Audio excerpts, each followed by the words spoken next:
horses that you ride regularly, they become like the Phil Teator horse, they become the Richard Migliore horse? Well, usually when you get a chance to ride a horse and maybe you do well on the horse, then usually the people will keep you on the horse when it runs. Right, all right. Now, how do you, and now you go through the audition process, and then, I mean, what makes them decide on you? What do you think makes you the appealing actor for the part? Well, like, just as an example, last year, I was trying really hard to ride for one particular trainer, John Kimmel, who's got a lot of good horses, and he's a young guy with a great deal of ability as a horse trainer. And I've kind of got to ride a horse here or there, but I really wasn't in the stable. And then I got lucky enough to ride a filly for him named Miss Golden Circle, who was a filly that when I started riding her maybe had won 4 races and had about 10 or 12 seconds.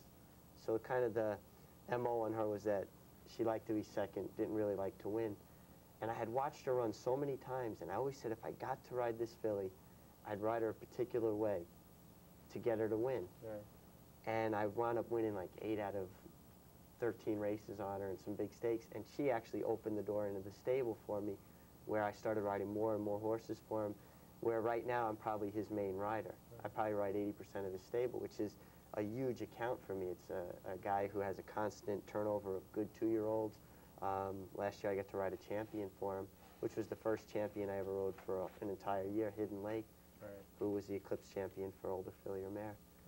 So, you know, that's how it kind of goes. It just, you work at trying to get a good rapport with somebody and hope they see you for the horse person as well as the jockey you are, because I think a lot of it is horsemanship besides just being a jockey.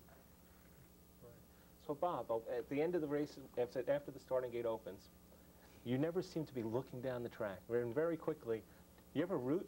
You ever root for somebody? You ever pulling for someone to win? Oh, sure you do. You know, quite often you'll root for the horses you've been dealing with in the morning that have been a problem, and you want to see that problem turn out to be a winner. And but basically, we feel like we're winners when we have a good start. I mean, they leave the gate and our part is over with, and that's what we look forward to. Okay, well, this is Dan McCue from Anton Community Newspapers. You've been watching Insight Nassau. I'd like to thank my guests, Bob Duncan, Phil Teator, and Richard Migliore. Thanks for being here. All right.